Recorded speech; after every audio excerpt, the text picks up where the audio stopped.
Hello friends, good morning all of you. Welcome everyone to our channel Let's Study Together.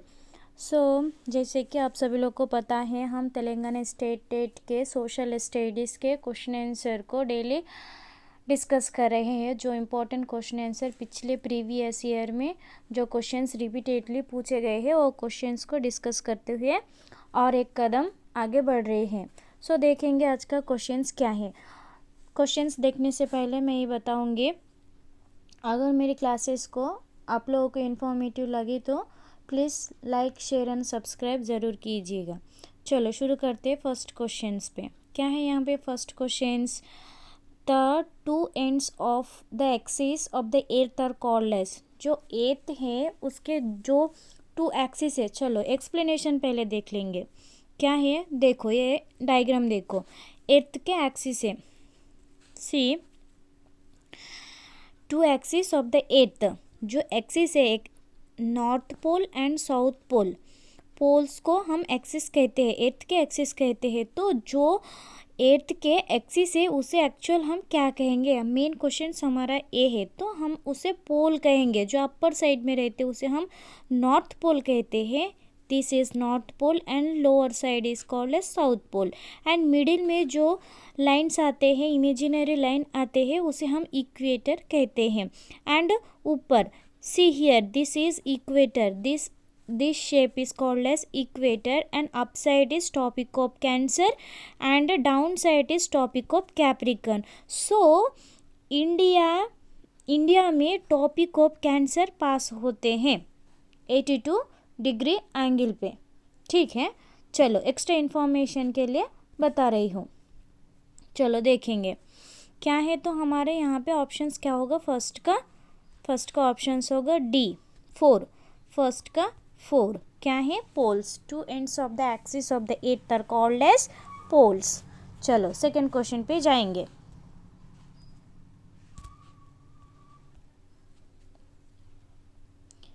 Yes, तो second question क्या है यहाँ पे, the partner in the contract farming are called as. जो contract farming types of farming है, उसमें contract farming में partners किसके साथ, फार्मर किसके साथ पार्टनरशिप करते हैं, farmers and officials, farmers and banks, फिर कंपनीज, फिर गवर्नमेंट। क्या होगा सेकंड का ऑप्शंस, यहाँ पे सेकंड का ऑप्शंस होगा ऑप्शन नंबर 3। क्या है, farmers and companies, farmers and companies. Third, farmers कभी भी कंपनी कोई भी एक कंपनी से डील करते हैं, कोई भी एक कंपनी से कॉन्ट्रैक्ट करते हैं। चलो एक्सप्लेनेशन देख लेंगे। कॉन्ट्रैक्ट फार्मिंग क्या है, contract farming is an agreement between a buyer और a farmer that outline the conditions for the productions and sales of agriculture product. ये फार्मर्स के एग्रीकल्चर प्रोडक्शन को सेलिंग करने के लिए जो बायर मीन्स यहाँ पे कौन बाइंग करते हैं, कंपनीज बाय करते हैं। क्या, एग्रीकल्चर प्रोडक्ट किसके पास से, फार्मर के पास से। तो यहाँ पे कौन बन गया, कॉन्ट्रैक्ट किसके साथ कर रहे हैं, फार्मर्स बायर के साथ, दैट मीन्स कंपनीज के साथ, ठीक है। तो यहाँ पे क्या है, क्वेश्चन नंबर सेकेंड का क्वेश्चन के आंसर क्या है, option number C, farmers and companies. चलो बढ़ते हैं थर्ड क्वेश्चन पे। From the following government in Vajji Mahajanapadam is. जो 16 महाजनपद से, देखो इसमें भी आया, मैं ऑलरेडी इससे पहले जो पिछले क्लास में महाजनपदम के बारे में भी एक क्वेश्चन आया था। तो जनपद 16 जो महाजनपद से, वो जनपद उसके कैपिटल और वो जनपदम के नेम कंपलसरी थोड़ा बहुत देख के जाना एग्जाम से पहले, ठीक है। तो इस क्वेश्चन में कौन सा पूछे गए हैं, वज्जी महाजनपदम के बारे में पूछे गए हैं। जनपदम को जनपदा भी कहते हैं, ठीक है। जनपदम एक्चुअली तेलुगु वर्ड। देखेंगे वज्जी जनपदम क्या है। जो वज्जी जनपदम में गवर्नमेंट था वो किस टाइप के गवर्नमेंट था, authoritarian and anarchic government, monarchy and gana form of government. क्या है यहाँ पे ऑप्शंस? देखो मोनार्की क्या था, मोनार्की का एग्जांपल्स क्या है? भोपाल लास्ट 2006 में मोनार्की गवर्नमेंट से लेके अभी डेमोक्रेटिक गवर्नमेंट में आया है। कौन सा? Bhopal country, Bhutan country. तो हमारा कंट्री एट प्रेजेंट कौन सा गवर्नमेंट फॉलो कर रहे हैं? Democratic government. तो वज्जी, उस टाइम के वज्जी में जो महाजनपदम थे, वो जनपदम कौन सा गवर्नमेंट को फॉलो करता था? तो ऑप्शंस यहाँ पे आ रहे हैं। ऑप्शन नंबर 4 घना फॉर्म ऑफ गवर्नमेंट। वो लोग घना गवर्नमेंट को फॉलो करते थे। कौन? वज्जी महाजनपदम। ठीक है, चलो एक्सप्लेनेशन देखेंगे और अच्छे से समझ में आएगा। क्या बोल रहे हैं यहाँ पे वज्जी महाजनपद के बारे में? Vajji was republic Mahajanapada in modern Bihar. अभी जो बिहार स्टेट है, यस अभी समझ में आएगा, अच्छे से देख लो ना। ओके सी, अभी जो बिहार कहाँ पे है? यहाँ पे है, देख लीजिए। सो बिहार में अभी एट प्रेजेंट बिहार स्टेट जहाँ पे है, इससे पहले 600 BC उस टाइम में वज्जी महाजनपदा बिलोंग करता था। तो उसका कैपिटल क्या था? वैशाली। क्वेश्चन में ऐसे भी पूछ सकते हैं, what is the capital of Vajji? Already CTET में इस टाइप का क्वेश्चन आंसर आया था, इसलिए मैं आप लोग को एक्स्ट्रा इन्फॉर्मेशन के लिए बता रही हूँ। You just remember that name. Vajji is the capital of Vaishali. Okay, so it was run by the gana from gana और संघस। गना मीन्स क्या है? Group of people. Gana is nothing but group of people, sangha. ठीक है, तो वज्जी कहाँ पे है? Here it is located. Now this region is comes under Bihar state. So Vajji is the Gana form of government, they are followed. ठीक है, सो यहाँ पे क्वेश्चंस क्या है? फोर्थ का क्वेश्चन का आंसर होगा गना। फोर्थ के क्वेश्चन का आंसर होगा गना। Option number 4। अच्छा है नहीं? चलो बढ़ते हैं फिफ्थ क्वेश्चन पे। फिफ्थ क्वेश्चन क्या है यहाँ पे? नहीं, ये फोर्थ का नहीं था, ये था थर्ड का क्वेश्चंस, मेरा ही गलती था। थर्ड का क्वेश्चन का आंसर फोर्थ होगा। फोर्थ एक बार देख लीजिएगा, क्वेश्चन नंबर थर्ड है, थर्ड का फोर्थ। ऑलरेडी मैं यहाँ पे आप लोगों को क्लियरिटी के लिए मैं लास्ट में आंसर को रखी हुई देख लीजिए। ये देख लीजिए, आप देख सकते हो। फर्स्ट का डी होगा, दैट मीन्स 4। सो ऐसे ही थर्ड क्वेश्चन का आंसर डी होगा, दैट मीन्स 4 ऑप्शंस। चलो now come to fourth question. Fourth question कहाँ पे है? Yes, here is fourth question. Look at this. Megaliths क्या है? ये burial site, temple site, stupas या बिहारा? क्या है? बिहारा होगा, टेम्पल होगा, स्तूपा होगा, ब्यूरल साइट होगा, क्या होगा? मेगालिथ्स को स्पेशली ब्यूरल साइट के नाम से जाना जाता है। फोर्थ का ऑप्शन होगा बी, ऑप्शन नंबर 2। ठीक है, मेगालिथ्स को स्पेशली हम मेगालिथ्स के टाइम काल को हम ब्यूरल साइट के से रिलेटेड करते हैं। ब्यूरल साइट क्या है? उस टाइम में जो important person, either they can man और वुमेन, डेथ हुआ तो उसको दफनाते थे। कैसे दफनाते थे? चलो देखेंगे पिक्चर के थ्रू। ये देखो, ये है मेगालिथ्स के ब्यूरल साइट, देख रहे हो? यहाँ पे ये जो मिडिल में है, यहाँ पे डेड बॉडीज़ को दफनाया जाता था और साइड में स्टोन्स ऐसा स्ट्रक्चर बना के वो लोग रखते थे आइडेंटिफाई करने के लिए शायद। अभी तो उस टाइम कोई इतना तो जहाँ तक हम रिसर्चर ने जहाँ तक रिसर्च कर पाए हैं वहाँ तक हम जान सकते हैं। उसके आगे हम कुछ और नहीं जान सकते हैं। तो यहाँ पे क्वेश्चंस का एक्सप्लेनेशन क्या है, megaliths is a large stone that is a group of stone use to construct a prehistoric structure or monuments. The word megaliths come from the Greek words mega and liths means stone. So megaliths were used in burial sites for the important people or events. समझे, megaliths को क्या करते थे, burial sites बनाते थे बड़े बड़े पत्थर से, बिग स्टोन्स। यहाँ पे देखो मेगा, मेगा मीन्स बड़ा, mega means large, liths means stone. यहाँ पे एक्सप्लेनेशन भी कितना अच्छा से दिया गया है। Mega means large, big size and liths means stone, पत्थर।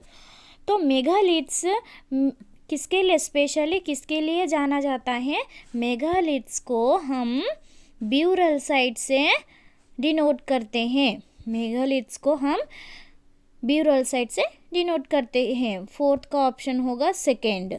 चलो बढ़ते हैं फिफ्थ क्वेश्चन पे। The song composed and songs by Alvars are, जो अलवर और नैनर साउथ इंडिया में फॉलो करता था, उसमें से अलवर का सॉन्ग कौन सा था, कौन सा सॉन्ग कंपोज करता था। Parashurams, light music, folk songs, श्लोक्स, कौन सा फॉलो करते थे वो लोग, वो लोग फॉलो करते थे परशुराम्स। फिफ्थ का होगा यहाँ पे option number first, option number first होगा। ओके, चलो एक्सप्लेनेशन देख लो। अलवर कम्युनिटी कंपोज्ड एंड संग कॉल्ड परशुराम्स, उसका सॉन्ग के नाम क्या था, परशुराम्स था। फिर अलवर से were the part of the bhakti movement in south India, south India में वन ऑफ भक्ति, जैसे कि अभी हिंदू, मुस्लिम, सिख, ईसाई, तो उस टाइम के हिंदू के अंदर अलवर नैनर लोग रहते थे। अलवर मीन्स शिव भगवान को पूजा करने वाला, and Nayanars means Alvar means Vishnu God को पूजा करने वाला, एंड नैनर मीन्स शिव भगवान को पूजा करने वाला। सो यहाँ पे हम कैसे रिमेंबर कर सकते हैं, यहाँ पे हम नैनर्स मीन्स नयन, थ्री नयन, थ्री आइस किसके पास होते हैं, शिव भगवान के पास होते। तो नैनर मीन्स शिव भगवान को पूजा करने वाला, अलवर मीन्स विष्णु भगवान को पूजा करने वाला। तो यहाँ पे अलवर कम्युनिटी में वो लोग कौन सा भगवान को पूजा करते थे, विष्णु भगवान को। सो उसका बुक का नाम स्पेशल क्या था, दिव्य प्रबंधम, और नए अलवर का दिव्य प्रबंधम। सो फ्रेंड्स, कितने के टाइम ये बुक्स का नाम पूछे जाते हैं, दिव्य प्रबंधम किस कम्युनिटी का बुक्स है, किस कम्युनिटी के हॉली बुक है बोल के ऐसे भी क्वेश्चंस आते हैं। सो इसलिए मैं ये पॉइंट यहाँ पे हाईलाइट करी हूँ, एक बार देख लीजिएगा। Divya Prabandham is the book that was compiled song of Alvars, and Nayanar के बुक का नाम क्या था, तिरुवाचकम। ठीक है, समझे सब लोग। तो यहाँ पे अलवर कम्युनिटी का कौन सा सॉन्ग गाता था, परशुराम्स। ओके ना, दिस पॉइंट इज क्लियर ना all of you. Alvars options fifth का यहाँ पे होगा option number first, that is A. Is that clear? Parashurams, Alvars song was composed by Parashurams. चलो बढ़ते हैं सिक्स्थ क्वेश्चन पे। क्या है, first kavya in Sanskrit literature, जो संस्कृत लिटरेचर में फर्स्ट काव्य, फर्स्ट वर्क कौन सा था, रामायण, महाभारत, भगवद गीता या शकुंतलम। देखो इसमें जो चार ऑप्शंस दिए गए हैं ना, वो चार ऑप्शंस डिफरेंट टाइप से पूछे जाते हैं। कभी तो भी शकुंतलम के बारे में पूछते हैं, कभी भगवद गीता के बारे में, भगवद गीता में कितने श्लोक से, शकुंतला के राइटर कौन है, महाभारत का राइटर कौन है, और फिर रामायण के राइटर कौन है, ऐसे इस टाइप भी क्वेश्चन पूछते हैं। सो ये चार ऑप्शंस भी एक बार आप देख के जाना ज़रूर। ठीक है, चलो देखते हैं। तो यहाँ पे क्वेश्चन हमारा क्या है, जो संस्कृत में फर्स्ट लिटरेचर है वो क्या है, वो है रामायण। क्या है, वो है रामायण। ऑप्शन 6 का होगा option number first, Ramayana. Ramayana is the first kavya in Sanskrit literature. क्या है एक्सप्लेनेशन, ये देखिए। इसे हम इससे पहले जो संस्कृत लैंग्वेज में रामायण लिखा गया था वो कुछ इस टाइप के दिखता था। तो क्या है, Ramayana is considered the first kavya and Sanskrit literature work, okay, and is also known as आदि काव्य। ये पहले लिखा गया था इसीलिए उसे हम आदि मीन्स ओल्ड, आदि काव्य भी कहते हैं। सो ये कौन लिखा था, it was composed by Valmiki. This is also one important point, you also remember this. Who was the composed of Ramayana, answer is Valmiki. चलो, तो यहाँ पे क्या होगा, सिक्स्थ का ऑप्शन, सिक्स्थ का होगा यहाँ पे ऑप्शन नंबर फर्स्ट रामायण। 6 का होगा ऑप्शन नंबर फर्स्ट ए। चलो, 7th क्वेश्चन क्या है, the rhythmic rise and falls in the level of water in the oceans every day is known as. जो ओशंस या रिवर में जो रिदमिक रेज, जो एक टाइम पर्टिकुलर टाइम में वाटर एकदम रिवर में ओशंस में फुल हो जाते हैं, फिर एक पर्टिकुलर टाइम में एकदम डाउन हो जाते हैं, तो उस कंडीशन, उस टाइप को हम क्या कहेंगे, वेव्स कहेंगे, फ्लड कहेंगे, करेंट्स कहेंगे, टाइड्स कहेंगे। ये बच्चों जैसा क्वेश्चन से इसे हम क्या कहेंगे, टाइड्स कहेंगे। 7 का होगा यहाँ पे ऑप्शन नंबर 4। चलो देखो, ये है टाइड के इमेजेस। इस क्वेश्चन पे हम ज़्यादा टाइम वेस्ट नहीं करेंगे, चलो देखेंगे। 8th क्वेश्चन क्या है, this king were called as Andhra Pradesh. Andhra Pradesh में जो किंग रूल करता था उसका नाम क्या है, विष्णुकुंडिस, पल्लवस, चोलास, काकतीयस। बोलो जल्दी बताओ, 8th का क्या होगा। ये एक इम्पॉर्टेंट पॉइंट है, ये इसमें से कुछ जानने का विषय है। क्या है 8th का ऑप्शन, 8th का ऑप्शंस होगा यहाँ पे ऑप्शन नंबर डी। 8 का होगा option number D, that was 4, not a, that was 4। क्या है, काकतीय। चलो एक्सप्लेनेशन देख लो। आंध्र राजा कौन था, Kakatiya king were the called Andhra Rajas. Okay, so Andhra dynasty rule over the most of Eastern Deccan in regions which include part of the present day in Andhra Pradesh and Telangana. अभी जो at present Andhra Pradesh and Telangana में है वो उसका ruler कौन था, काकतीय था। उसे हम आंध्र राजस भी कहते हैं और आंध्र रीजन भी कहते थे। ठीक है, तो यहाँ पे आप इमेजेस के थ्रू देख सकते हो। एंड ऑप्शंस और एक क्या बताया है यहाँ पे, चोलास, चोल, चेर और पांड्यास, वो तीन यहाँ पे रहते थे आंध्र और तेलंगाना के नीचे।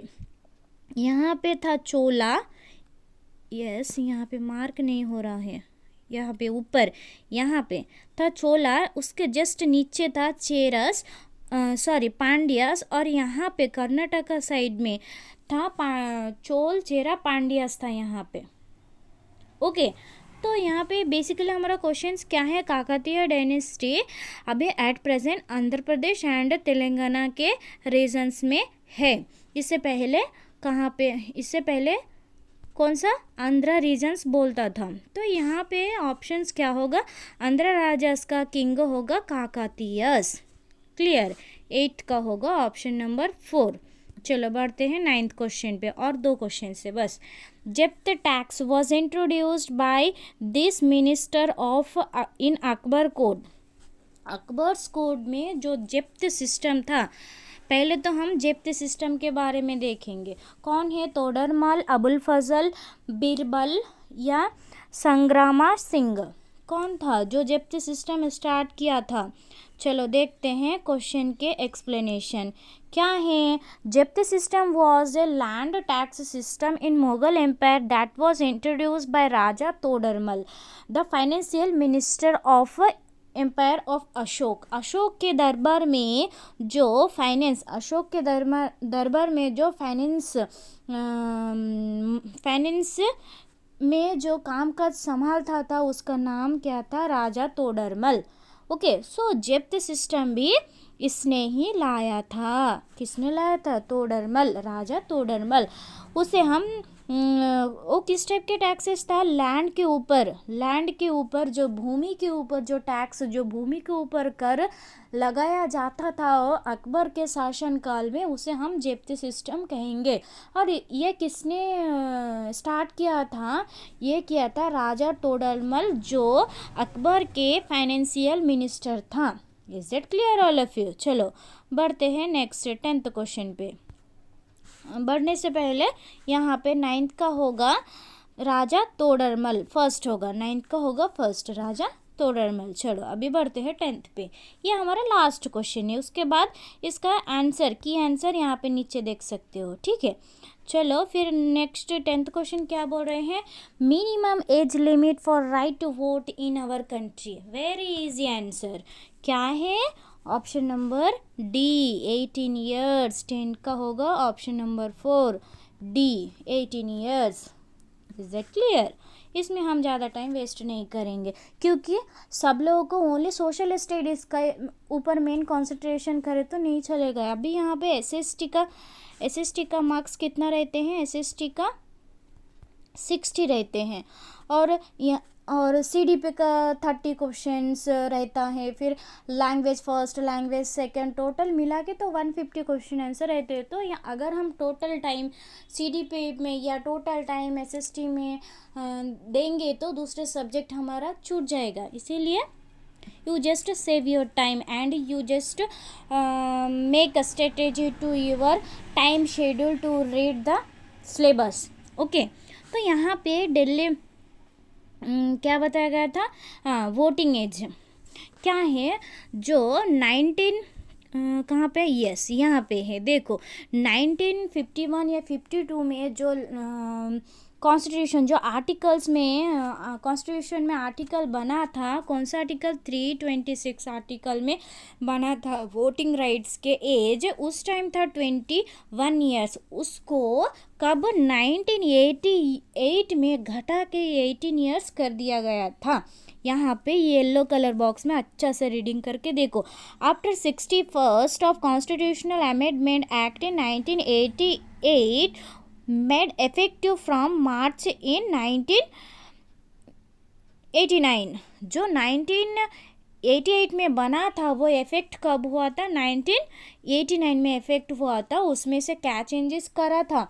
21 ईयर को घटा के 18 ईयर्स कर दिया था। क्या था? वोटिंग राइट के था, इंडिया के वोटिंग राइट्स एज था, एज लिमिट था। चलो ये था आज का कुछ 10 क्वेश्चन आंसर। सो मेरी एक हार्मफुल रिक्वेस्ट है फ्रेंड्स, अगर मेरे क्लासेस को आप लोगों को इन्फॉर्मेटिव लगे तो प्लीज़ आप मेरे चैनल को सब्सक्राइब कीजिए और लाइक के ऑप्शंस को ज़रूर क्लिक कीजिएगा, ठीक है।